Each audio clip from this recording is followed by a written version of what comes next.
The consciousness began to shift that this was no longer something we could tolerate. And as people began to think this way...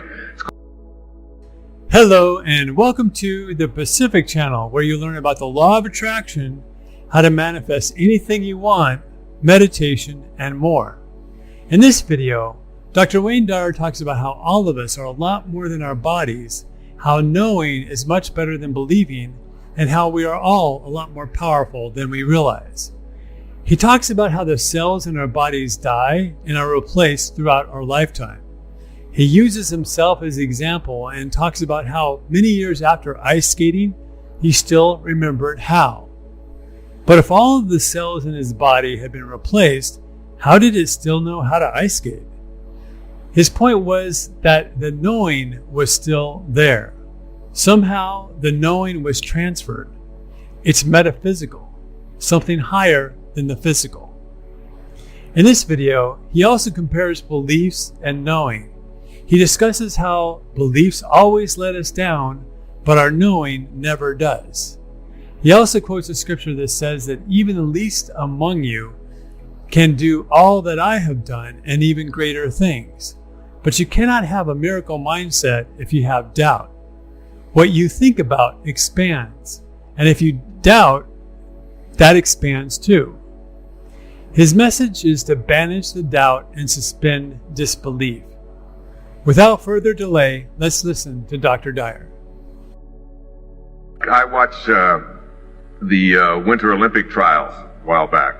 And when I was a young boy, I was going to become a professional ice hockey player. And I used to go skating every single day. And then I let go of that when I was 18. Went into the service and spent some years overseas and all of that, and came out and went through all of the things of my life. And I get to now where I'm 52 years old, and I'm watching the Winter Olympics with all of my children. And my children help me with humility. I asked my 15-year-old daughter if she wanted to come and hear me speak. I said, I can get you tickets. There's thousands of people. They've actually paid to come and hear me speak. Would you like to come? She says, why?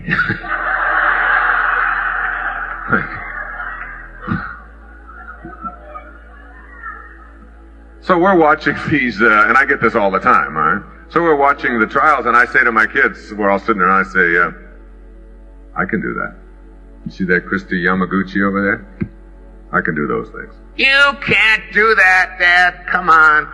I said, yeah, I can do that. I used to be a great skater. I can swirl, and I can skate, and I can go backwards, and I can do figure eights and axles. I can do all of that stuff. I used to do all of that. Come on, Dad, you can't do that. I said, yeah, I can. I really can. So we have occasion to go to up into Massachusetts, and I'm putting on my ice skates after 34 years. Haven't been on skates in 34 years. And I lace up the skates, and I'm getting ready to go out there and skate, and the kids are all like, oh, he's got to... And I go right out there, and within 15 seconds, I'm doing what I was doing 34 years ago. Skating, twirling, going backwards, doing all the things that were just second nature to me when I was growing up in Detroit, down on the Detroit River. And the interesting thing is that the body that knew how to do that in 1958 is dead. There's not one cell left in it. Yet the knowing is still there. I don't have the same brain. I have different cells. I don't have the same femurs. I don't have the same ankles. It's all different. Replaced. And yet the knowing is still there. You see, a knowing is metaphysical in nature. Somehow, beyond the physical, transferred to the physical through some process that we can't even begin to comprehend. The knowings that you have in your life, like I know I can swim, I know I can dance, I know I can make love, I know I can walk, I know I can do all of these things that I have a knowing about, all came from within you, and all of the things that you believe in were handed to you. So consequently, your knowings will never let you down in times of crisis, and your beliefs will almost always let you down in times of crisis. Those things that you believe in are handed to you And those things that are handed to you come with doubt, because someone else is giving it to you. This is what you're supposed to believe. This is what you're supposed to do. This is how you do it. Yeah, that's great. And you're going to, but then there's a doubt attached to it. But that which you know isn't. Now, unfortunately, most of the things that we know as individuals also are in the area of what we know we can't do. We know what is impossible, what can't be done. So if I were to ask you, can you be in more than one place at the same time? Can your body be here, and can it be someplace else at the same time? You said, no, you can't do that. And if I said, well, could you transport yourself from here to, say, Montana or Spain, just through the power of your mind? You'd say, no, you can't do things like that. If I said, well, can you enter someone else's dream? Go into dream consciousness from the waking, go into someone else's dream and become a character in that dream voluntarily. You say, no. Can you fly? If you come across a tree, can you jump over it? Can you levitate? There's a lot of things, and those are just some of the extremes. But I want to remind you of what one of our spiritual masters said to us through St. Paul. Even the least among you can do all that I have done, and even greater things. Even the least among you can do all that I have done, and even greater things. Just let that into your consciousness. Because now we're talking about someone who is changing shapes, and raising the dead, and feeding the hungry through the gift of manifestation of fish and loaves. Changing water into wine. The ability to be able to create a miracle mindset for yourself is not available to you if doubt is in your consciousness, because what you think about is what expands. And if you have doubt, you will act on the doubt. You can't act on anything else. What you think about is what expands. The ancestor to every action is a thought. So if your thoughts are that this is not possible, that's what you will act on. Deepak talks on these tapes that we put out about living beyond miracles about this placebo effect. And the interesting thing about the placebo effect is that if you give an individual a pill that is made out of sugar, and you say to them, this pill is the latest cancer-curing drug, take it, that your body will begin to manufacture the anti-cancer agents from that pill. And if you take the very same pill and give it to someone else and say, this pill is the greatest ulcer-relieving pill that's ever been relieved, and you really know that that's to be true, you will start developing anti-ulcer with the same pill. And if you say that this is for the elimination of headaches, there's never been a greater headache remedy, and you know it to be true, your body will start to manufacture something different. Different enzymes being created through the intention of no doubt. So that the physical world that you are in is capable of being shifted and manifested on the basis of a new awareness. As you think, so shall you be. Your thoughts will create an entirely new reality for you, once you have learned to banish the doubt. Beliefs come from outside of you. Beliefs always let you down, and beliefs are intellectual acts. Knowings come from within. They will never let you down, and they are metaphysical, cellular acts. You can have knowings in the physical domain, and you can have them in the metaphysical domain. Knowings, without doubt, about your spirituality and your ability to manifest what you want for yourself in your life. See, remember that even if you're sitting here with doubt this afternoon, there is still a doubter that you can never see. So the evidence that there's still an invisibleness there is here in the doubter. Not the doubt, but the person doing the doubting. That invisibleness. And that is what you have to learn to come in contact with. When I was writing the opening for Real Magic, I looked for a display quote. And the display quote that I picked for this particular book was written by a scurvy elephant poet named Samuel Taylor Coleridge. For those of you who don't know what a scurvy elephant is, when I was in the 3rd grade, I came home and asked Mrs. Scarf, "What's a scurvy elephant?" She was the lady who ran the orphanage. She was a saint. And she said, "I don't know, I've never heard such a thing." And she said, "Why?" And I said, "Well, I heard the 3rd grade teacher telling the principal that Wayne Dyer was in her classroom and that he was a scurvy elephant." She said, "Yeah, I don't know." And she got on the phone and she called the principal, and the principal said, "No, that's Wayne. He mixes everything up." She didn't say that he was a scurvy elephant in her classroom. She said that he was a disturbing element in her classroom. So, I always pay homage to the scurvy elephants of the world, because I've learned that there is probably a karmic debt that we all pay, and each one of us, as we are scurvy elephants in our own life, get a couple of them in our own families later on. That's the one that you can do nothing with. That's the one who's got a mind of their own, and no matter how much you cajole and punish and threaten and so on, they still have got their own mind, and you know after a while that you're wasting your time. You know that, like, you better stop and be at peace with this person and teach them harmony, and maybe step back and learn something from them. One of the great karmic lessons that I've learned is that the one that you can do the least with will make you the most proud. You know, if you can survive them. So if there is a karma to all of this, I think I must have been an axe murderer in a previous life, because I've got 8 of them just like that, all right?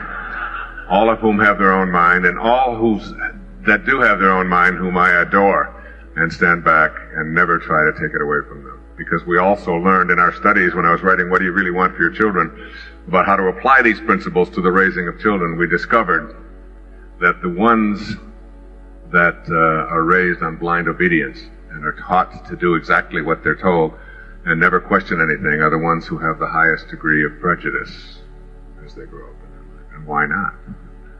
They're taught to prejudge. You know, you're supposed to think this way.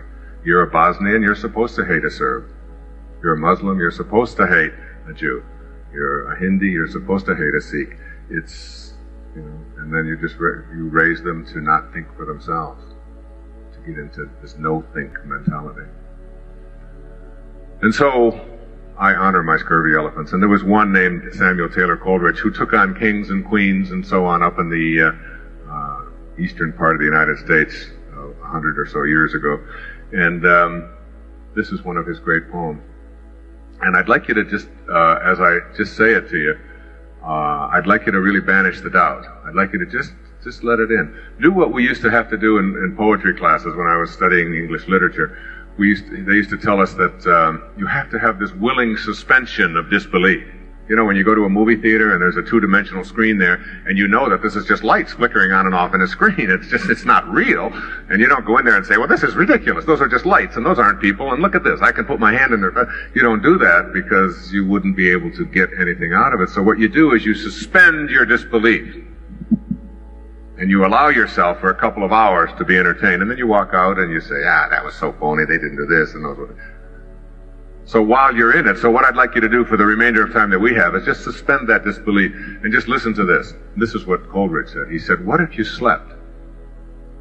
And what if in your sleep you dreamed? And what if in your dream you went to heaven and there picked a strange and wonderful flower? And what if, when you awoke, you held that flower in your hand? What then? I wonder how many of you know that such a thing is impossible. To bring something from dreaming consciousness into waking consciousness. And if that knowing is so pervasive that you can't allow yourself to entertain the notion that even the least among you can do all that I have done. That you have it within you. As a people, as a species, there's a collective unconsciousness in the world. One of the things that I've committed myself to talking about is a very simple thing, that what we all came in here knowing today about AIDS. What do we know about AIDS? What do we know? What have we been bombarded with for the past 10 years about AIDS? If you get it, you what? You die. We all know that. You can all say it in unison. And you know, if you took and look inside in the new technology today, you look at an atom, and they have these electron microscopes now where they can literally take an atom and they can take these, you know how they have these electrons and protons and croutons and neutrons and whatever they are that you had to measure when you were in junior high school, remember? You can now take those electrons, these little tiny subatomic particles that are hurling around through these massive empty spaces, and you can begin to align them. And as you align them and get them in a line, when you get to what they call a critical mass, you get to that point, let's say whatever it is, if there's a billion of them in there and you get to 2 million, there's this like invisible force that is inside of this atom that all of a sudden overwhelms the atom, and all of the rest of the electrons in there automatically align. And they call this place, they call this a critical mass. And they call this, in quantum physics, they call this phase transition. When you hit the critical mass, all the rest of them, through this invisible force, begin to align.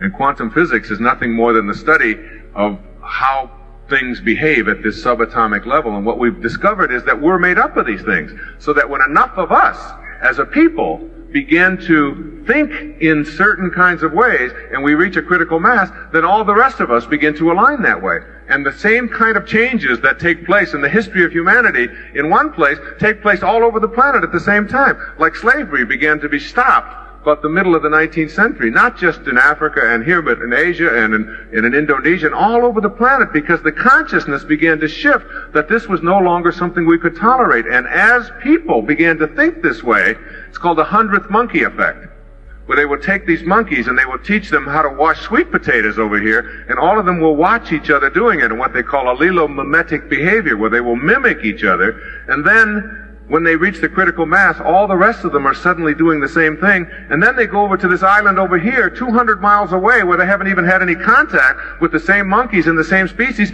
and they're doing the same thing. That the spread is not a physical property, that it's an invisible property.